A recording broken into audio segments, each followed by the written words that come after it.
ధర్నా బాగానే కొనసాగింది. కానీ ప్రభుత్వం మనకి పబ్లిక్కి కొద్దిగా ఆలోచించి ఎల్ఆర్ఎస్ని ఉచితం చేయాలని కోరుకుంటున్నాను. ఇంతకుముందు ఎలక్షన్స్ ముందట హామీ ఇచ్చారు, బట్టి విక్రమార్క కానీ సీఎం రేవంత్ రెడ్డి గారు కానీ అందరు హామీ ఇచ్చారు ఈ ఎల్ఆర్ఎస్ని రద్దు చేస్తామని చెప్పేసి. కానీ ఇప్పుడు ఎంతో కొంత అమౌంట్ తీసుకొని అప్లికేషన్స్ తీసుకోవడం కానీ జరుగుతుంది. అది పబ్లిక్కి చాలా ఇబ్బంది అవుతుంది. ఎల్ఆర్ఎస్ కట్టాలి, మళ్ళీ రిజిస్ట్రేషన్స్ అవన్నీ ఉంటాయి కాబట్టి ఖర్చు కొద్దిగా ఎక్కువ అవుతుంది. కాబట్టి పబ్లిక్కి ఎల్ఆర్ఎస్ ఉచితంగా ఇవ్వాలని ప్రభుత్వాన్ని కోరుకుంటున్నాను. రిప్రజెంటేషన్ కూడా ఇవ్వడం జరిగింది. రిప్రజెంటేషన్తో పాటు వాటర్ బాటిల్స్ కూడా పంచడం జరిగింది డిపార్ట్మెంట్ ఆఫీసర్స్కి. ఎందుకంటే వాళ్ళు చల్లగా నీళ్ళు తాగి వాళ్ళు ఆలోచించి పబ్లిక్ గురించి ఆలోచించి మంచి డెసిషన్ తీసుకోవాలని నేను కోరుకుంటున్నాను. Even government CM Revanth Reddy సార్ని కూడా కోరుకుంటున్నాను ఎల్ఆర్ఎస్ ఉచితం చేయాలని. నేను ఎన్నో హామీలు ఇస్తున్నారు కానీ అది అందులో ప్రాపర్గా అమలు కావడం లేదు. ఈవెన్ లేడీస్ బస్ కానీ మళ్ళీ కరెంటు 200 యూనిట్లు కానీ ఇంతకుముందు అందరికీ అన్నారు. కానీ ఇప్పుడు మాత్రం ఓన్లీ వైట్ రేషన్ కార్డు హోల్డర్స్కే అని చెప్పారు.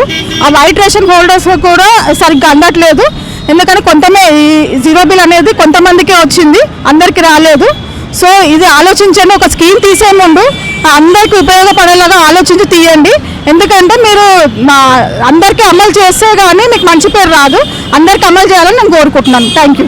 అంటే కొత్త ప్రభుత్వం పనితీరు ఎలా ఉందని చెప్పుకోవచ్చు. మనం ఇప్పటికీ 6 గ్యారెంటీలు 100 రోజులు ఇంప్లిమెంట్ చేస్తామన్నారు.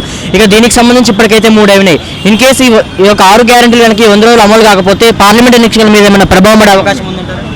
తప్పకుండా ప్రభావం ఉంటుందండి. ఎందుకంటే ఏమనుకుంటారు అంటే సీఎం ఇప్పుడు ఉన్నారు కాబట్టి మనకు కాంగ్రెస్ ప్రభుత్వమే ఎంపీ సీట్స్ ఎక్కువ వస్తాయని అపోహ ఉంటుంది. కానీ అలాంటివి ఏముండవు. పబ్లిక్కి మీరు మంచి చేస్తే కానీ మీరు ఎంపీ ఎలక్షన్స్లో గెలవలేరు. 6 గ్యారెంటీలు అన్నారు, 3 అమలైన అన్నారు. కానీ అందులో లేడీస్ బస్ కానీ ఎంత ఇబ్బంది అవుతుందని లేడీస్కి అసలు బస్ స్టాప్స్లలో బస్సులో ఆపుతున్నారా? అసలు ఆపట్లేదు, చాలా ఇబ్బంది పడుతున్నారు. లేడీస్కి ఎలా ఫ్రీ బస్ పెట్టారో జెంట్స్కి కూడా అలానే ఫ్రీ బస్ పెట్టి వాళ్ళకు కూడా సహకరించాలని కోరుకుంటున్నాను. ప్లస్ ఇది 200 యూనిట్స్ అన్నారు, అందరికి అమలు చేయాలని కోరుకుంటున్నాను. ఎందుకంటే ప్రతి ఒక్క ఓనర్ ఉంటాడు ఇంటికి, కానీ 5 పోర్షన్స్ 6 పోర్షన్స్ 10 పోర్షన్స్ వరకు ఉంటాయి. వాళ్ళందరికీ కూడా ఉచితంగా ఇవ్వాలని నేను కోరుకుంటున్నాను. ఓన్లీ ఓనర్స్కి కాకుండా ఎవరికైతే వైట్ రేషన్ కార్డు, మీరు స్పెసిఫిక్గా వైట్ రేషన్ కార్డు ఇప్పుడు ఈ మధ్య అన్నారు, అంతకుముందు అయితే అందరికి ఇస్తాను. మ్యాక్సిమం 200 యూనిట్స్ కంటే ఎవరు ఎక్కువ వాడరు. సో అందరికీ ఈ కరెంట్ అనేది ఉచితంగా ఇవ్వాలని నేను కోరుకుంటున్నాను. ప్లస్ ఇంకోటి ఇప్పుడు స్కీమ్స్ అంటున్నారు, ఇప్పుడు ఇంకోటి వచ్చింది బస్సు కరెంటు, ఇంకోటి గ్యాస్ 500 ఇప్పటివరకు అమల్లోకే రాలేదు. అన్ని అప్లికేషన్స్ తీసుకున్నారు, ఫింగర్ ప్రింట్స్ తీసుకున్నారు, అన్నీ తీసుకున్నారు. కానీ మొన్న ఇక్కడ చేవల్లలో రిలీజ్ చేశారు. కానీ ఇప్పటివరకు అయితే మా సిటీలో మాత్రం హైదరాబాద్లో మాత్రం అమలు కాలేదు. సో నేను ఏమంటున్నానంటే మీరు చేసే పని ఏదైనా చిత్తశుద్ధితో చేయమని చెప్తున్నాను.